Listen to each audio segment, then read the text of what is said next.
Mari saudara kita berdoa bersama-sama. Bapa di dalam surga, benar biarlah pujian ini memberi kepada kami satu keyakinan bahwa firman Tuhan adalah pedoman di dalam perjalanan kehidupan kami. Oleh sebab itu Tuhan, kami membutuhkan firman-Mu di dalam kehidupan kami yang senantiasa memberikan kekuatan, menolong, menopang kami ketika kami diperhadapkan kepada pergumulan, tantangan, situasi apapun di dalam perjalanan hidup kami. Tuhan, terima kasih untuk pujian ini. Biarlah ketika kami sebentar akan membuka firman-Mu, membaca dan sekaligus kami akan merenungkannya. Tuhan, apa yang menjadi isi hati Tuhan melalui firman-Mu yang ingin Tuhan sampaikan kepada kami pada pagi hari ini. Biarlah Roh Kudus menolong kami, memampukan kami untuk kami boleh memahami apa yang menjadi kehendak dan isi hati Tuhan bagi setiap kami yang mendengarkan. Oleh sebab itu Tuhan, berbicaralah kepada kami, karena kami siap untuk mendengarkannya. Terpujilah nama-Mu. Dalam nama Tuhan Yesus kami berdoa. Amin. Baik, silakan duduk Bapak Ibu yang terkasih di dalam Tuhan. Baik, saudara, shalom, selamat pagi. Saudara, tidak terasa kita sudah memasuki bulan yang baru, yaitu di bulan Maret di minggu yang pertama, saudara. Nah, saudara, tema kita hari ini adalah bicara tentang mirip tapi tidak sama. Nah, Bapak Ibu, saya ingin bertanya kepada Bapak Ibu, saudara tolong lihat saudara kiri kanan saudara. Kira-kira orang ini mirip nggak dengan saya, saudara? Saudara, Tuhan menciptakan kita segambar, ya kan? Mirip Tuhan, saudara. Nah, pertanyaannya, setiap kita di sini mirip Tuhan atau enggak? Mirip nggak, saudara?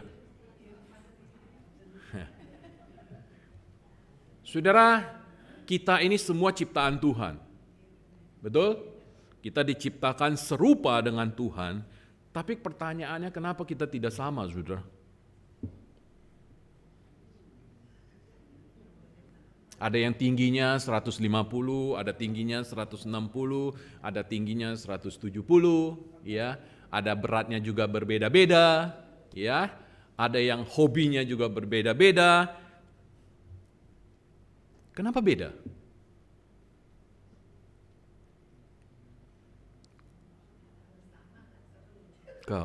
Kalau sama nggak seru, saudara.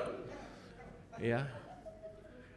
Nah, Bapak Ibu yang terkasih di dalam Tuhan, saudara, ketika kita bicara tentang mirip tapi tidak sama, saudara, sebentar nanti saya akan mengajak kita untuk kita belajar untuk memahami, saudara, esensi yang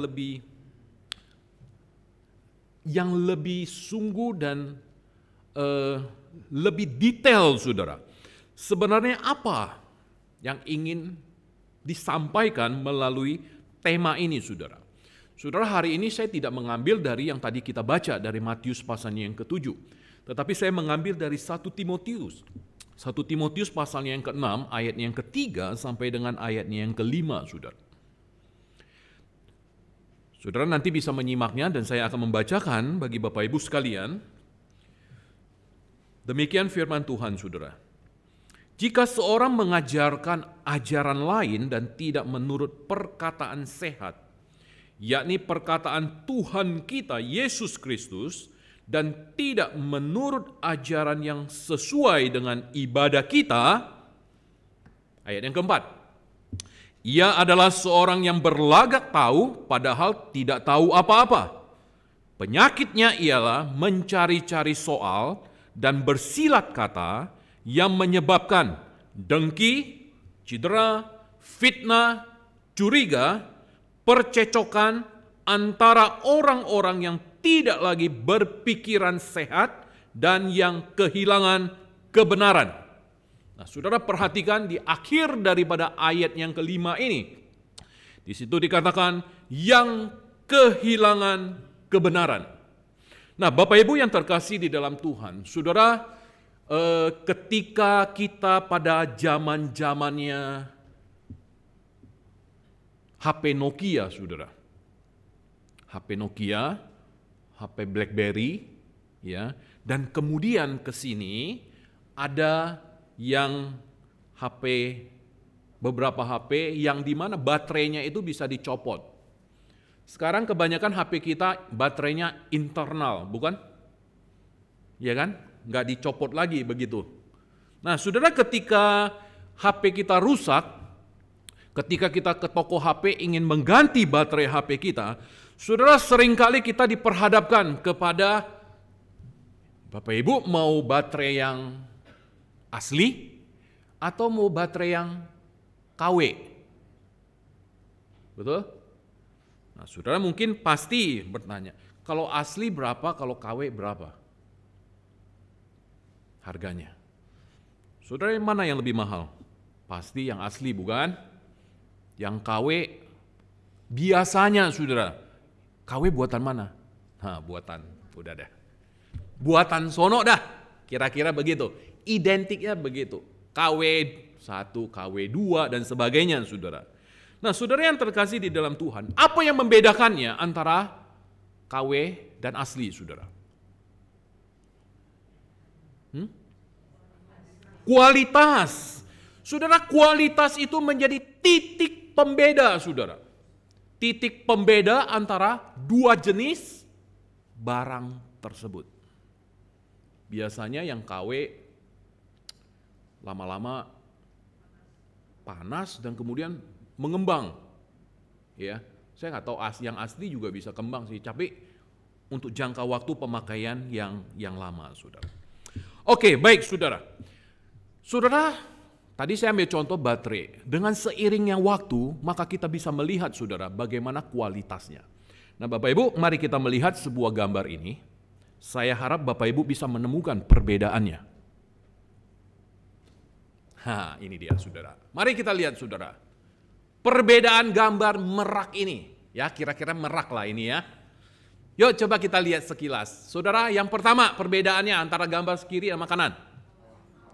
Awannya yang di atas itu ada yang nempel dua, ini yang di sini satu, di posisi saya ya. Ini posisi saya karena saya lihat begini. Yang begini lah, nih begini. Ya nih, awannya satu. Apalagi, saudara? Apa? Entah, saya jadi nggak dengar. Satu-satu coba. Pohon. Oh iya, pohon yang di sini ya. Yang di sini nih, itu ada tonjolannya itu yang satu. Oke. Ini jelas nggak sih sebenarnya? Ya, terus apa lagi, saudara? Di kakinya ayam nih. Ada nih. Ini ya batu ya di sini ya. Ini saya lihat TV, saudara, lebih jelas, saudara. Soalnya ini kurang jelas. Ya kayaknya ini mesti diganti deh, saudara. Ya mesti diganti TV, saudara, sekali nanti ya doain aja supaya bisa diganti TV jadi kelihatan jelas. Ada lagi nggak? Sayapnya. Ya, susah kan? Saya juga susah nih kalian. Saya lihat situ lebih jelas sih soalnya. Sayapnya ya. Nah, iya benar. Sayap ini nih, sayap buletannya itu yang di dalam tuh. Ada yang ya. Nah, kira-kira begitulah. Ibu-ibu bisa, bapak-bapak bisa melihat perbedaannya ya. Bisa melihat perbedaan. Nah, saudara. Oke, itu gambar. Sekarang saya putarkan video. Silakan Pak Anwar, yang lagu.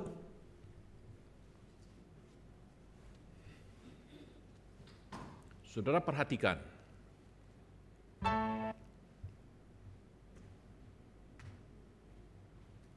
Nah, ini saudara.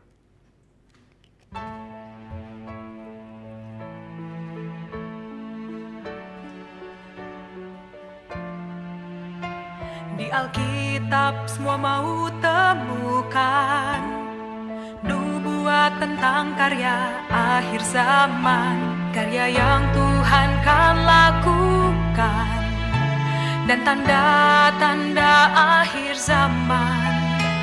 Mereka makin semangat memuja Alkitab dan makin mendekati akhir zaman. Orang makin percaya pada nubuat, khususnya tentang akhir zaman. Iman buta terhadap Alkitab buat mereka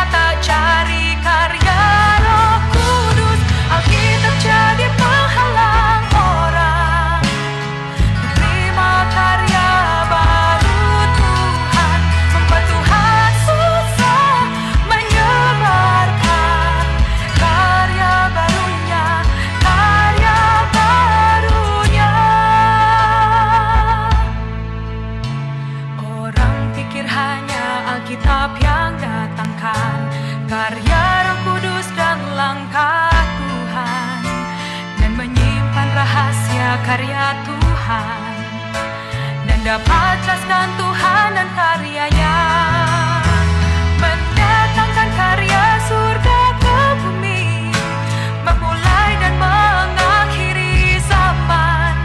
Gagasan itu membuat orang tak ingin untuk mencari karya Roh Kudus. Alkitab membantu orang, kini menghalangi karya baru Tuhan. Tanpa Alkitab orang dapat cari jejak langkah Tuhan di tempat lain, tapi langkahnya dihambat Alkitab, sulit menyebarkan karya Tuhan. Ini semua karena perkataan terkenal dan nubuat di Alkitab. Alkitab jadi penghalang orang untuk terima karya baru Tuhan, membuat Tuhan susah menyebarkan karya barunya, karya barunya. Alkitab jadi berhala orang, jadi teka-teki di pikirannya. Mereka tak yakin Tuhan bisa bekerja di luar Alkitab. Mereka tak yakin dapat temukan Tuhan di luar Alkitab, dan tak yakin dia tinggalkan Alkitab sama karya akhir dan mulai lagi. Orang tak dapat mempercayai atau membayangkan hal ini. Alkitab jadi penghalang orang untuk terima karya baru Tuhan, membuat Tuhan susah menyebarkan karya barunya, karya barunya. Alkitab jadi penghalang orang untuk terima karya baru Tuhan, membuat Tuhan susah menyebarkan karya barunya, karya barunya.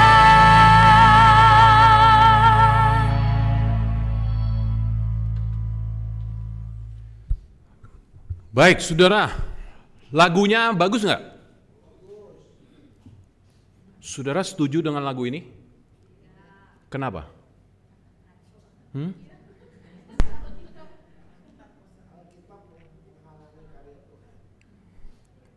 Saudara, kira-kira ini yang menyanyikan lagu ini itu dari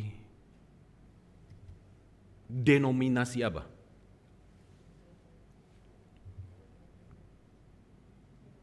Saya hanya menampilkan ini salah satunya. Baru salah satu, saudara. Oke, Pak. Yang 2 orang itu, Pak. Saudara tahu ini siapa? Pasti nggak tahu, saudara. Ada yang tahu? Siapa ini? Orang Cungkol. Saudara, ini 2 orang adalah pendiri dari Gereja Tuhan yang Maha Kuasa, saudara. Saudara pernah dengar Gereja Tuhan yang Maha Kuasa? Kalau dalam bahasa Mandarin itu diterjemahkan Chuenensen. Itu adalah gerakan agama tersembunyi di RRC. Dan ini mulai berdiri tahun 1991 dan kemudian dilarang, saudara, oleh pemerintah komunis Cina karena bagi mereka ini adalah kelompok yang dianggap sebagai sekte yang percaya hari kiamat yang berpengaruh, saudara.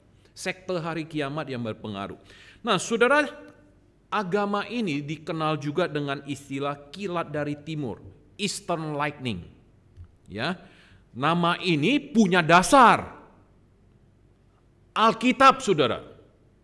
Di mana mereka mengutip ini dari Matius 24 ayatnya yang ke-27. Dasarnya ada. Dikatakan sebab sama seperti kilat memancar dari sebelah timur dan melontarkan cahayanya sampai ke barat, demikian pula lah kelak kedatangan anak manusia. Nah, saudara, kelompok ini percaya bahwa Allah telah datang menjelma menjadi manusia lagi. Ya, Allah sudah datang menjelma manusia lagi.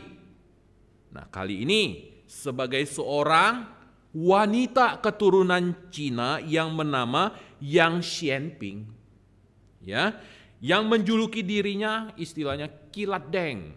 Ya, ini adalah sesosok pemimpin dari kilat dari timur. Nah, namun pemimpin yang sejati itu sesungguhnya itu Imam Agung, itu bukan si cewek ini, tetapi yang bernama Cao Weishan, yang cowok itu, saudara. Siapa dia? Itu kekasihnya, saudara. Yang cowok itu, kekasihnya. Nah, kemudian tahun 2000 mereka berimigrasi ke Amerika dan mereka tinggal di sana, dan kemudian mereka mendirikan gereja ini di kota New York yang dijuluki pada waktu itu si Yang Xianping ini dijuluki Kristus zaman terakhir, saudara. Kristus zaman terakhir dan Tuhan yang Maha Kuasa. Karena mereka meyakini bahwa wanita ini adalah Kristus yang telah datang untuk kedua kali untuk menyelesaikan pekerjaan Allah. Saudara, kelompok ini menolak konsep daripada Allah Tritunggal. Itu yang pertama, saudara. Dan kemudian, saudara, menurut kelompok daripada gereja ini juga, mereka tidak percaya. Sebentar, saudara, ya. Mereka tidak percaya, saudara, bahwa Kristus itu sebagai juru selamat. Nah, Bapak Ibu yang terkasih di dalam Tuhan, saudara, dari dua ini saja kita sudah bisa mengetahui sesungguhnya ajaran mereka ini seperti apa, saudara. Saudara, bahkan kelompok ini ya menjadikan sasaran itu adalah ibu-ibu rumah tangga. Nih, ibu-ibu rumah tangga, hati-hati nih. Ya. Orang-orang miskin dan gereja-gereja tidak resmi sebagai sasaran. Saudara, mereka berteman lebih dahulu, saudara. Mereka berteman lebih dahulu, pelan-pelan mereka berusaha meyakinkan mereka bahwa Yang Xianping ini adalah jelmaan Allah. Saudara, pada tahun 2002, anggota ini, kilat dari timur ini, kemudian diduga menculik 34 pemimpin persekutuan Injil di China, China Gospel Fellowship, jaringan Kristen yang tidak resmi di RRC, dan kemudian menyandera mereka selama 2 bulan. Dan kemudian pada tahun 2014, 5 anggota gereja daripada gereja Tuhan yang Maha Kudus ini diduga melakukan pembunuhan, saudara, terhadap 30 seorang wanita yang berusia 37 tahun di sebuah restoran, saudara. Dan wanita itu dipukul sampai hingga mati. Kenapa? Karena wanita ini menolak bergabung dengan mereka. Dan pada tahun 2015, 2 orang dari 5 pelaku ini kemudian dihukum mati atas tindakan kriminal mereka. Nah, Bapak Ibu yang terkasih di dalam Tuhan, saudara, kenapa saya menampilkan ini, saudara? Saudara, kalau sekilas, kalau saya tidak menampilkan lagu yang tadi, kata-katanya mungkin, tadi saudara menangkap kata-katanya ini ekstrim banget begitu. Tapi kalau saya menampilkan lagu yang lain, saudara, yang kata-katanya mungkin tidak ekstrim dan mungkin akan lebih lembut, saudara bisa nggak membedakan bahwa lagu itu adalah lagu yang tidak sesuai dengan ajaran kekristenan. Saudara, lagunya banyak. Lagunya pun bagus-bagus. Punya paduan suara dan sebagainya, saudara. Saudara, sekilas saudara tidak akan bisa membedakan. Sepertinya, bagus, kata-katanya bagus. Menarik, saudara. Alkitabiah, saudara. Tetapi, kalau kita menelusuri lebih dalam, bahwa sesungguhnya gereja ini adalah gereja yang sesat. Nah, Bapak Ibu yang terkasih di dalam Tuhan, tadi yang saudara bisa melihat cuplikan kata-katanya. Sekarang saya tampilkan lagi satu video, saudara perhatikan. Pak Anwar, silakan. Ini ajaran hyper grace, saudara. Kita lihat. Apakah itu ajaran hyper grace, dan mengapa aliran ajaran hyper grace tidak terlalu menekankan pertobatan dan pengakuan dosa? Temukan jawabannya dalam video ini. Konsep hyper grace adalah sebuah konsep teologi yang menekankan bahwa kebaikan atau keselamatan manusia tidak lagi bergantung pada ketaatan terhadap hukum agama atau aturan moral, tetapi semata-mata oleh kasih karunia Tuhan. Konsep ini menekankan bahwa manusia tidak perlu lagi menjalani hukum agama atau aturan moral untuk mendapatkan kebaikan atau keselamatan dari Tuhan. Pengajaran hyper grace percaya bahwa semua dosa-dosa telah diampuni oleh Tuhan melalui karya Kristus di kayu salib, sehingga tidak perlu lagi melakukan pertobatan atau mengakui dosa-dosa. Mereka berpendapat bahwa 10 perintah Tuhan tidak terlalu penting lagi bagi orang-orang yang hidup dalam perjanjian baru. Mereka menganggap orang-orang yang tidak menerima reformasi kasih karunia ini adalah orang-orang yang masih terikat pada aturan hukum yang legalistik, seperti Farisi modern yang tidak menerima kasih karunia. Konsep hyper grace menuai kritik oleh tokoh-tokoh gereja karena pengajaran ini dianggap mempromosikan pemahaman yang salah tentang kasih karunia Tuhan, terutama terkait dengan pemahaman mengenai pertobatan dan pengakuan dosa. Para tokoh gereja berpendapat bahwa pemahaman ini dapat memunculkan kesan bahwa kebebasan dan pengampunan Tuhan dapat disalahgunakan untuk melakukan dosa tanpa memiliki niat untuk memperbaiki diri. Selain itu, konsep ini juga dapat membuat umat Kristen menjadi kurang memperhatikan pentingnya tindakan dan perilaku moral yang alkitabiah dalam kehidupan sehari-hari. Pendapat hyper grace tentang pengampunan dosa oleh Tuhan adalah bahwa semua dosa-dosa yang pernah dilakukan maupun yang akan dilakukan telah diampuni oleh Tuhan melalui karya Kristus di kayu salib. Menurut pandangan ini, pengampunan Tuhan tidak terbatas dan tidak bergantung pada tindakan atau pertobatan manusia. Ini berarti bahwa manusia tidak perlu lagi merasa bersalah atau hidup dalam ketakutan akan hukuman dosa-dosanya, karena kasih karunia Tuhan sudah cukup untuk mengampuni segala dosa. Pandangan hyper grace telah menimbulkan perdebatan tentang pengertian kasih karunia Tuhan. Hyper grace percaya bahwa konsep ini memberikan pencerahan yang lebih dalam tentang kasih karunia Tuhan. Mereka menilai anugerah Tuhan memberikan kebebasan spiritual dan membebaskan tanggung jawab moral kepada manusia. Sementara tokoh Kristen yang lain memandang konsep ini keliru dan menyesatkan, dan dapat membuat umat Kristen hidup tanpa tanggung jawab. Menurut konsep hyper grace, nilai penting dari kasih Tuhan adalah bahwa kasih karunia Tuhan sudah cukup untuk mengampuni semua dosa-dosa dan kelemahan manusia. Ini berarti ajaran hyper grace menekankan bahwa umat Kristen terpanggil untuk hidup dalam kebebasan, terutama kebebasan akan rasa takut akan hukuman Tuhan. Sebenarnya pengajaran hyper grace sudah ada sejak abad pertama. Tertulis dalam kitab Yudas pasal 1, ayat 4, berbunyi demikian.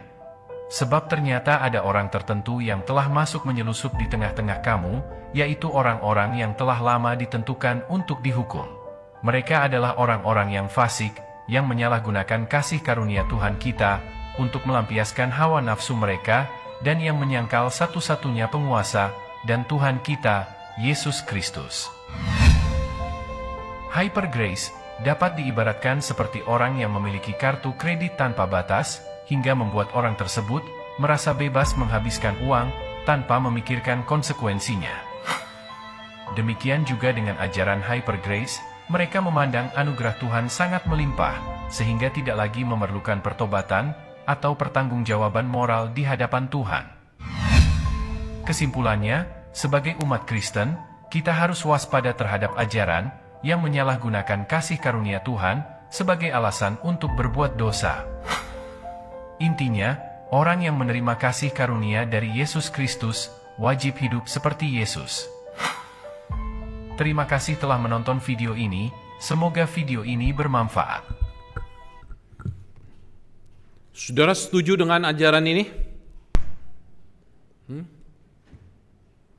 Tadi udah dijelaskan, dipaparin saudara.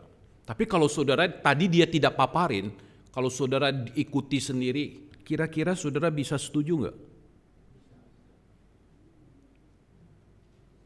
Saudara, siapa yang mempopulerkan ajaran ini, saudara?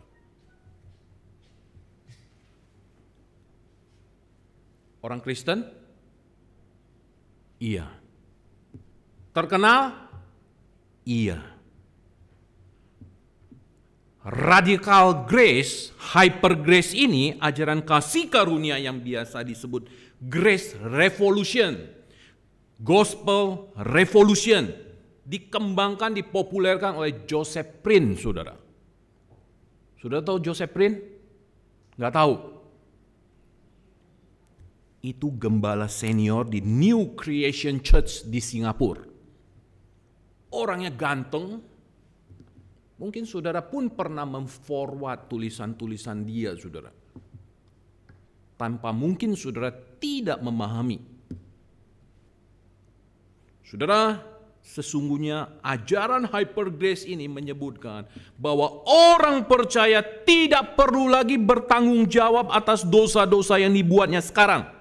Dan nggak perlu lagi meminta ampun, saudara. Karena secara otomatis sudah diampuni. Manusia tidak perlu lagi mengakui dosa-dosa manusia supaya manusia diampuni. Kelihatannya nggak ada yang salah kayaknya sih. Oke aja, saudara. Nah, saudara yang terkasih di dalam Tuhan, bahayanya saudara di dalam gereja, justru saudara pengajaran-pengajaran yang dibawa masuk itu adalah oleh orang-orang bukan yang mengaku Kristen, tapi yang mengaku Kristen. Nah, saudara, kita balik ke dalam 1 Timotius 6. Saudara, 1 Timotius 6 atau surat kepada Timotius, baik itu 1 Timotius maupun 2 Timotius, saudara, ini ditulis oleh Rasul Paulus, saudara. Rasul Paulus dia menulis surat ini. Nah, Bapak Ibu yang terkasih di dalam Tuhan, kalau kita menyimak lebih dalam, saudara, apa yang dituliskan oleh Paulus kepada Timotius, saudara, surat ini bersifat pribadi dan membahas hal-hal seputar tentang pelayanan sebagai gembala jemaat. Saudara, Timotius ini punya sifat pemalu. Oleh sebab itu dia perlu, saudara, menerima dorongan, penguatan ketika dia melakukan pelayanan ini yang diteruskan Paulus kepada dia, saudara. Nah, Paulus mendesak Timotius supaya Timotius ingat kembali kepada panggilanmu. Panggilan kepada apa, saudara? Kepada kesetiaanmu kepada Kristus dan terus memegang yang namanya kebenaran Injil. Kebenaran Injil, saudara. Nah, saudara, tantangan yang dihadapi oleh Timotius ini adalah di mana dia harus menangani para guru palsu di dalam gereja, saudara. Dia memerlukan bimbingan mengenai apa yang harus diajarkan kepada jemaatnya dan bagaimana caranya.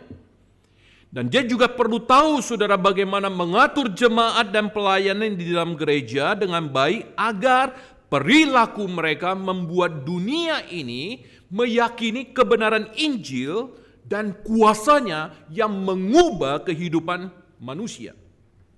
Nah, agar memenuhi tanggung jawabnya sebagai gembala jemaat, saudara, Timotius didorong terus untuk mengawasi dirinya, saudara. Awasilah dirimu dan ajaranmu. Sebagai yang diteladankan oleh Rasul Paulus kepada Timotius. Nah, saudara yang terkasih di dalam Tuhan, saudara, di dalam 1 Timotius pasalnya yang ke-6 ini Paulus kembali membahas.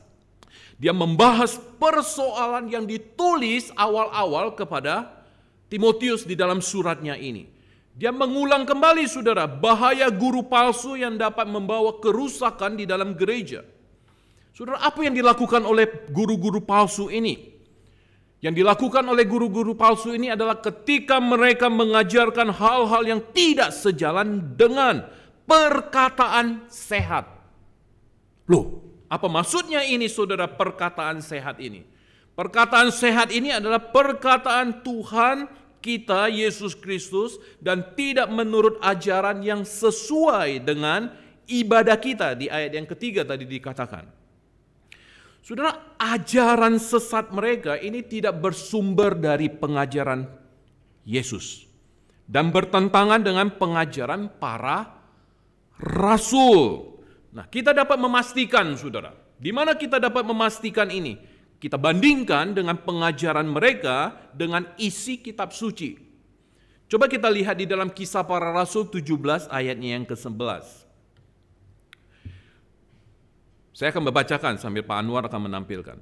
Orang-orang Yahudi di kota itu lebih baik hatinya daripada orang-orang Yahudi di Tesalonika. Karena mereka menerima firman itu dengan segala kerelaan hati. Dan setiap hari mereka menyelidiki, saudara. Menyelidiki kitab suci untuk mengetahui. Mengetahui apa? Apakah semuanya itu benar? Demikian. Nah, Bapak Ibu yang terkasih di dalam Tuhan, saudara, mari saya akan memperagakan sebuah peragaan. Saya minta satu volunteer, ya, Cirianti. Cirianti, silakan maju ke depan, Cirianti. Bawa yang tadi.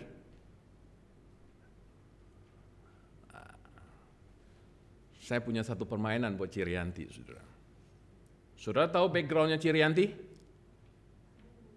Hah? Orang bank, saudara. Nah, kita lihat, bisakah dia membedakan uang asli dan uang palsu? Coba Ci, tutup matanya Ci. Dia tidak akan melihat, saudara. Kita lihat bagaimana dia membedakannya.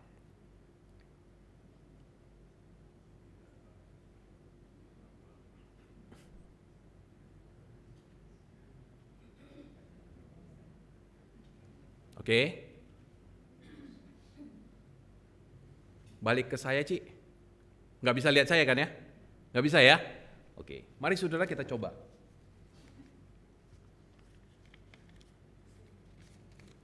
Saudara, saya punya uang satu yang palsu sama yang asli satu, saudara. Saya kasih dia pegang. Saya mau lihat bagaimana cara menebak. Ada ke sana, Ci.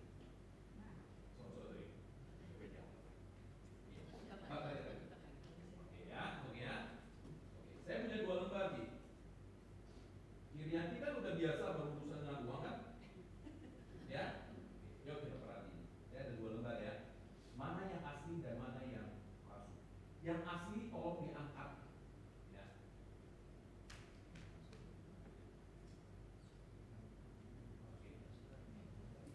Ya nggak tahu, silakan. Ya, pokoknya yang asli diangkat.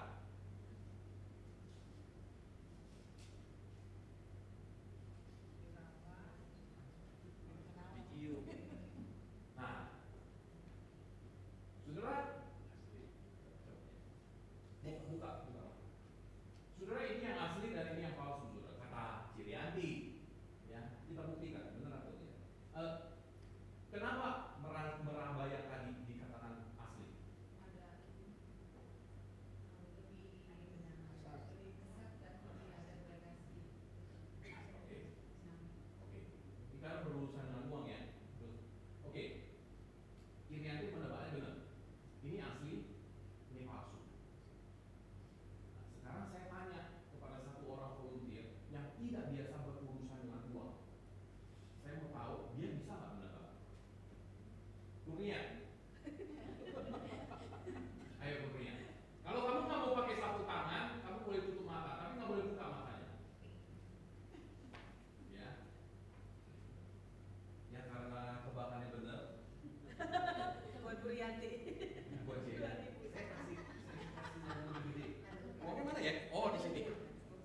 Nah, ini berbeda. Kalau kamu bisa menebak lagi, kamu ambil deh. Ya, kalau kamu nggak bisa nebak ya boleh buat. Kiriannya boleh dulu. Thank you. Mau pakai sapu tangan nggak? Boleh. Pinjemin deh. Jangan curang. Saudara, Kirianti kita tahu backgroundnya ya, karena sering berurusan dengan uang. Nah, kita lihat Kurnia yang backgroundnya walaupun pernah pegang-pegang uang, tapi nggak setiap hari berurusan soal hitung-hitung uang. Udah? Gak bisa lihat ya? Mana yang asli dan mana yang palsu? Kamu pegang. Silakan kamu raba. Yang asli kamu anggap, kamu angkat tangannya.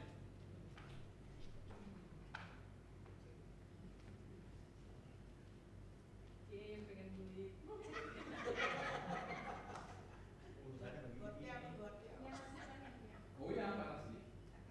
Oke, kamu angkat ini. Kenapa kamu merasa ini yang asli? Soalnya rasanya beda gitu. Ini terlalu halus jadi kayak kertas mana? Itu kertas banget. Oke, coba kamu buka matamu. Cereng.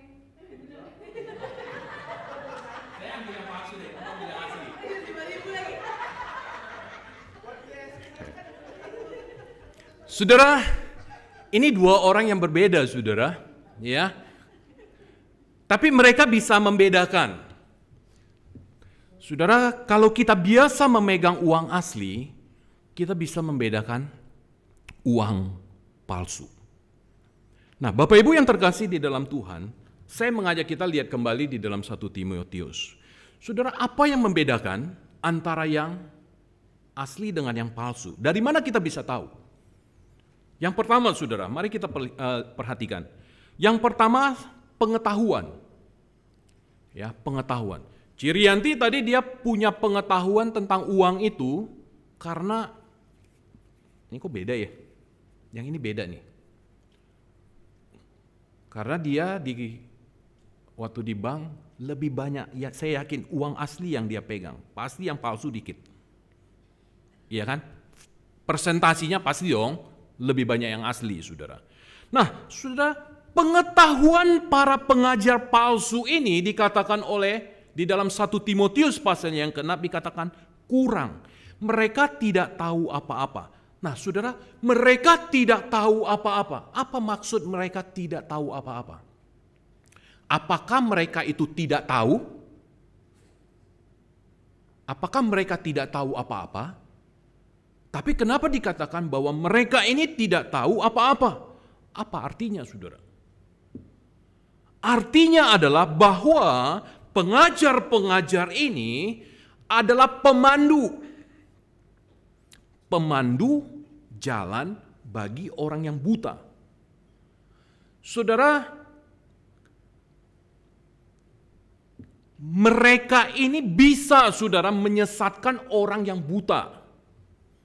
Orang yang buta ketika berjalan, ya, kalau mereka tidak tahu, yang mandu ini nggak tahu mengarahkan orang yang buta ini untuk berjalan di jalan yang benar, maka orang yang buta ini, saudara, akan mengalami yang namanya celaka.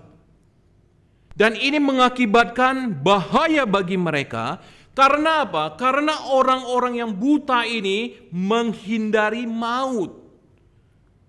Tujuannya menghindari maut, bukan? Menghindari maut dan mau mencari yang nama jalan kehidupan. Tapi kalau mereka dituntun oleh pemandu jalan yang tidak mengerti dan tidak tahu apa-apa, maka ujung-ujungnya mereka itu akan disesatkan. Masuk ke dalam yang namanya jurang maut.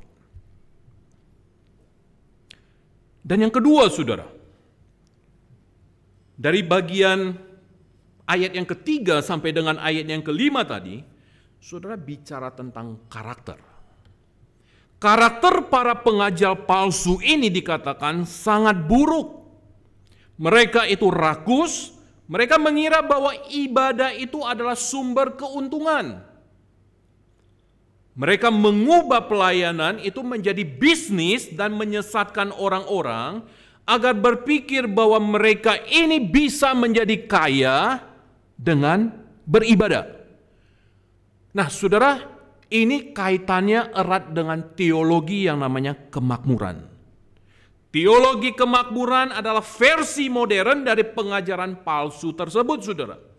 Karena ajaran sesat begitu memikat, para pengajarnya melihat, nah ini sebuah peluang bisnis yang menguntungkan ketika orang-orang itu terperdaya dengan senang hati mendukung mereka. Makanya saudara, di luar kadang kita mendengar ada yang bilang, enak juga nih, mari kita bikin gereja, saudara. Kalau bahasa bahasa ininya, ya kita gereja-gerejaan deh ya. Mari kita main gereja-gerejaan, saudara. Saudara perhatikan apa yang terjadi dengan gereja Tuhan yang Maha Kuasa tadi, saudara, yang saya paparkan, saudara. Karakter daripada orang-orang itu yang berusaha menarik orang, yang pada akhirnya, saudara, menggunakan cara yang enggak semestinya begitu, saudara. Sampai harus memaksa orang kalau engkau tidak mau ikut, bahkan sampai ujung-ujungnya adalah kekerasan. Bukan begitu caranya, saudara. Membawa orang kepada kehidupan, kepada kebenaran. Saudara, yang ketiga yang menjadi pusat perhatian daripada pengajar palsu ini adalah hal-hal yang tidak membawa berkat, saudara. Bahkan membahayakan. Nah, kemudian penyakitnya adalah mencari-cari soal dan kemudian bersilat lidah. Perhatikan di ayat yang keempat. Saudara, di ayat yang keempat tadi dikatakan, ia adalah seorang yang berlagak tahu padahal tidak tahu apa-apa. Penyakitnya ialah apa? Mencari-cari soal dan bersilat kata yang menyebabkan dengki, cedera, fitnah, dan kemudian dikatakan curiga, saling mencurigai. Saudara, tujuannya bukanlah membawa orang kepada Tuhan dengan mengajarkan kata-kata yang memberi hidup, melainkan apa? Memamerkan kecerdasan mereka. Karena haus perhatian, mereka sangat lihai dalam mempertontonkan kerohanian mereka dengan menggunakan keterampilan mereka berdebat, berpidato untuk meninggikan sesungguhnya adalah diri mereka sendiri. Saudara, ini diumpamakan seperti apa? Seperti tukang obat di pinggir jalan yang alih-alihnya apa? Memberi obat apa? Bukan menyembuhkan, tetapi mematikan orang. Mereka justru berceramah dengan hal-hal yang sesungguhnya tidak ada faedahnya, saudara. Dan kemudian, saudara, yang keempat, saudara, buah dari pelayanan para pengajar palsu itu menjadi bukti yang gak bisa terbantahkan. Mereka akan merusak jemaat. Dikatakan apa? Menyebabkan jemaat dengki, fitnah, curiga, percecokan antara orang-orang yang ada. Saudara, para pengajar palsu itu menghasilkan jemaat-jemaat yang jauh dari kesalehan, yang pada ujungnya menimbulkan perpecahan yang besar dan kemudian membiarkan yang namanya dosa itu kemudian merebak masuk ke dalam gereja. Karena apa? Telah kehilangan kebenaran. Di akhir ayat yang kelima dikatakan, mereka pun melenyapkan yang namanya kerukunan dan kesalehan di antara jemaat. Itu yang terjadi, saudara. Saudara, hari ini media sosial, dunia informasi, saudara, menyajikan kepada kita begitu banyak informasi-informasi, begitu banyak, saudara, berita-berita yang disajikan kepada kita dan membuat kita, wih, ini benar atau tidak? Ini benar atau tidak? Saudara ingat berapa puluh tahun yang lalu ketika Da Vinci Code rilis, saudara? Masih ingat Da Vinci Code? Bahkan mungkin saudara pernah melihatnya. Saudara, ada anak-anak Tuhan, orang-orang Kristen yang bertanya, ini ceritanya benar enggak ya? Ini ceritanya benar nggak? Benar nggak di dalam cerita itu mengatakan bahwa Yesus akhirnya menikah, saudara? Dan kemudian punya keturunan. Saudara, kalau kita memahami yang namanya ajaran kebenaran di dalam Alkitab, pertanyaan tersebut tidak perlu terlontar dari diri kita mempertanyakan itu. Benar nggak ya? Itu sudah jelas tidak benar. Kalau kita memahami yang namanya kebenaran. Saudara, kalau begitu apa yang harus gereja lakukan, saudara? Apa yang mesti kita lakukan, saudara? Cuma satu. Waspada. Gereja harus mewaspadai keberadaan para pengajar palsu tersebut. Saudara, tadi saya mengatakan gereja Tuhan yang Maha Kuasa, itu lagu yang tadi. Saudara, beberapa waktu yang lalu, mungkin belum lama lah, saudara ada yang memposting lagunya, bagus sekali lagunya. Suaranya bagus sekali. Saudara tidak akan menemukan ada yang aneh, saudara. Pasti itu, ini pasti lagu rohani, lagu Kristen. Tapi saudara nanti bisa cari aja di YouTube. Ya, lagu-lagunya sudah perhatikan. Saudara, mungkin pun kita pernah memforward, pernah kirim-kirim. Entah kita dapat dari mana, dan kemudian kita nggak tahu, kita nggak ngerti, kita kirimlah, kirim ke grup dan sebagainya. Dari grup itu kirim lagi kemana-mana, kemudian berantailah kemana-mana, dan menyebarlah. Padahal itu ajaran yang tidak benar. Saudara, hati-hati memforward tulisan-tulisan yang saudara dapat dari forwardan orang lain juga. Orang dapat forward dari orang lain. Orang forward ke saudara. Saudara pun dapat forward dari orang lain. Saudara forward juga ke orang lain. Akhirnya menyebarlah itu. Begitu cepat sekali. Inilah dunia media sosial, saudara. Orang sudah menggunakan media sosial yang begitu cepat. Dampaknya jauh lebih hebat, saudara. Pak Jem bikin YouTube tuh.